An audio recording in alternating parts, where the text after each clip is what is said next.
today's video, we're going to take a look at Apple on the 30-minute chart. I'm not really sure what the news was. I kind of missed that, but I want to recreate this setup for you. We did have some really nice support that came in on this 30-minute chart in Apple at 199.01 to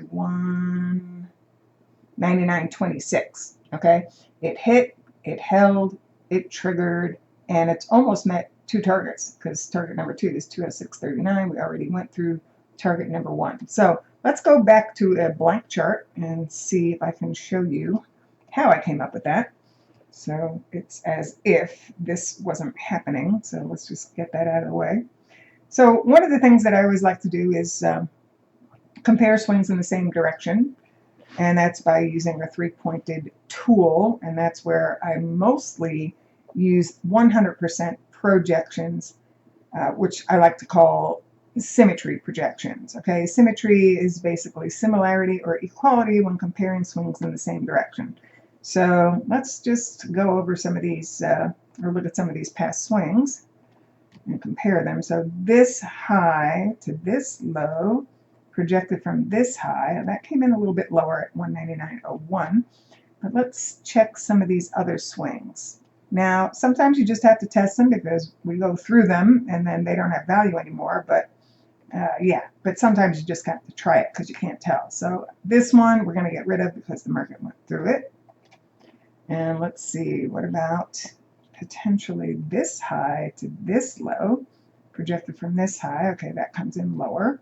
We're going to also take a look at the smaller swings there. Aha, that's where we have something. We can also use this slightly larger swing.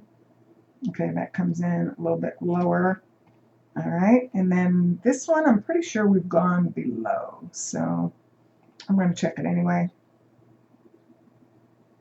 Yeah, we went below that. Okay, so what else can we look for? Well, we can look at any retracements that might overlap. So I'm going to take the prior low to high swing and see if there's anything that overlaps. So low to high.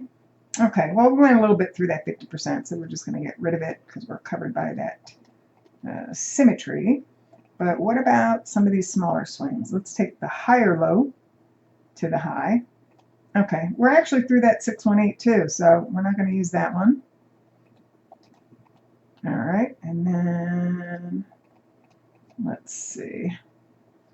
I know there's an extension in there somewhere, but let's try this low to this high. Okay, that doesn't come in until below the market. And let's get rid of what the market has gone through. And then let's take a look at, some extensions maybe from these swings. So we're going to measure this low to this high. Okay, and you can see that there's a 1272 extension in there. Again, let's get rid of what the market has gone through. And let's also look at this low to high. That's probably going to come in below though. Yeah, that's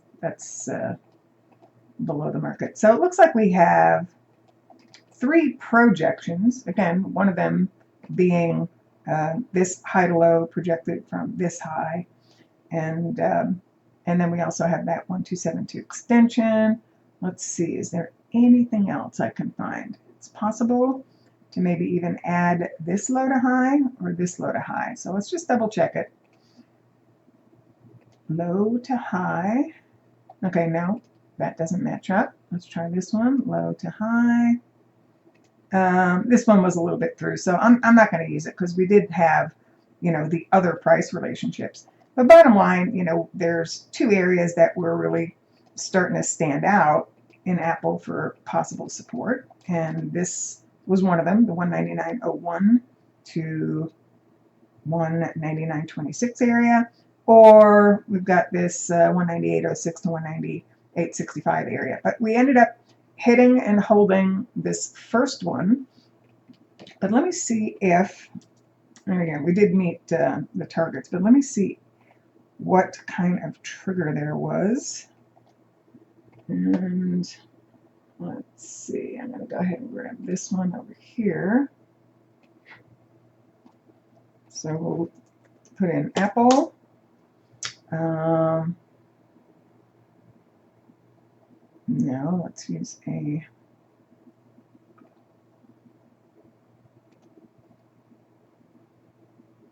199.59.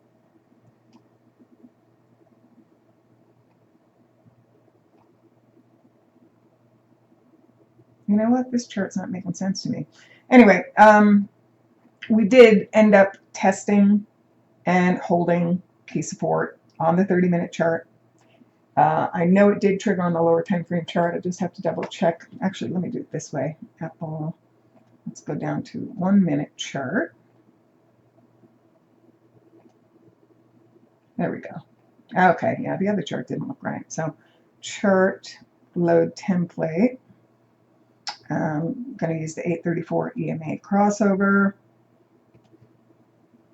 Looks like this is where it hit the support, 199.26. And then where is the signal? Well, we had the moving average crossover, 834 cross to the upside. You want to look to the left, make sure it took out a prior swing high. This one essentially was a prior swing high over here on the left-hand side of the chart. So there were triggers right around this area for a buy entry if you use the 1-minute chart. Looks like the 20066 area, and you know, so far we're still rallying to 0703 last. So remember, the way you make money with this work is setup plus trigger equals trade entry, and then you manage it. And you know, if you like the content, please like and subscribe.